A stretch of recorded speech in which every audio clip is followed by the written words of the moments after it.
YouTube. Today I wanted to make a video about tuning into our natural stream of consciousness and kind of why I think it's so hard to do this, and also the benefits of tuning into our natural stream of consciousness. I think in the world today, we constantly use different forms of distraction to, in a sense, neglect our natural stream of consciousness. And I think we do this because there really isn't that much content there when most people look into themselves. It's kind of hard to face some of the hard realities that so many are embedded in, and one would much rather, I think, self-medicate through, scrolling on their phone or watching movies, reading books, anything really, drugs.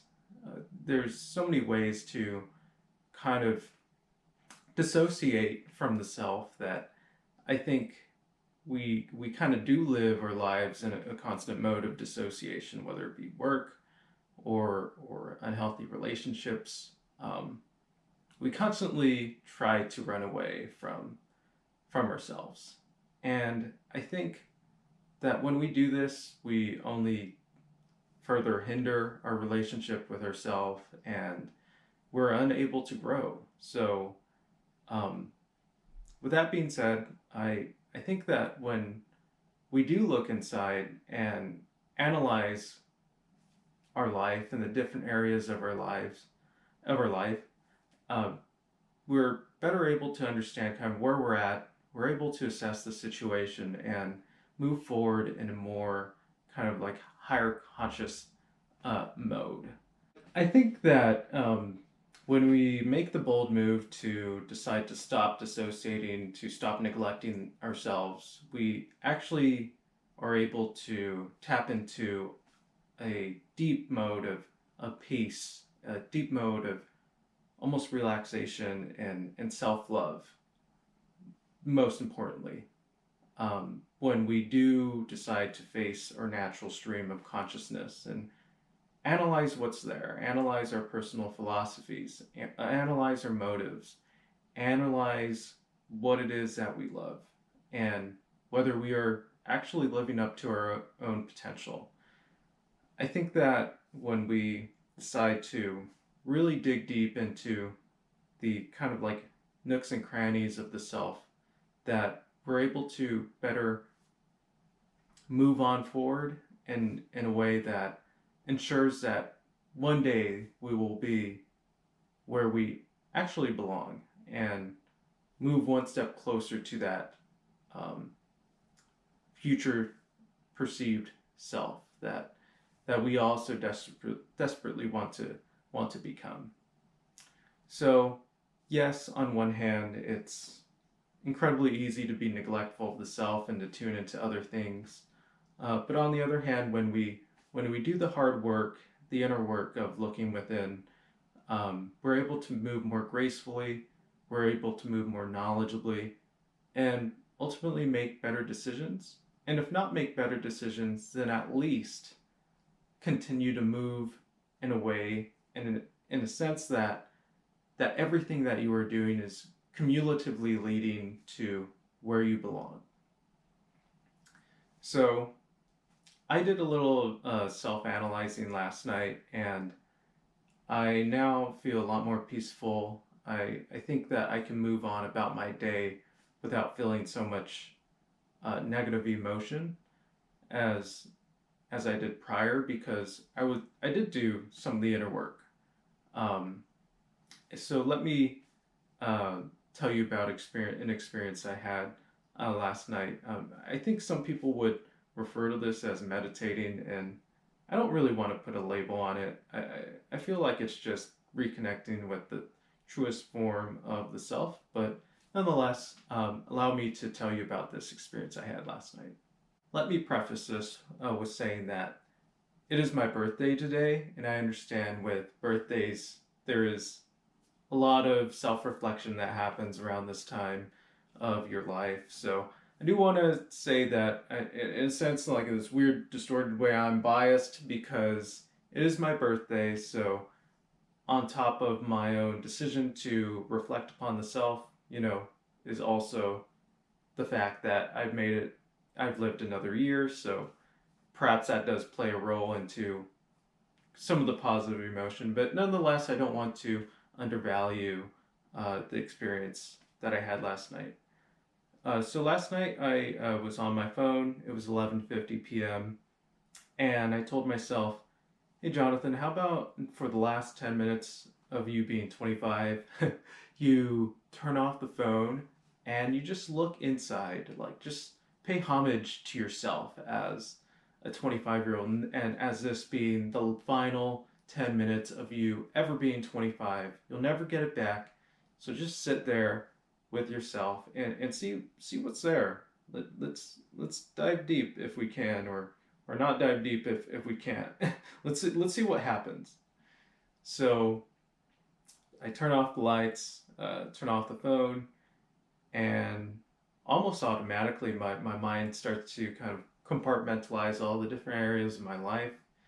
Um, and what I found is that there's so much under construction at the moment, and that's perfectly fine because this is ultimately what's leading me to where I belong. So first, I looked at my area of work and I asked myself why. Why is it I'm in this area of work?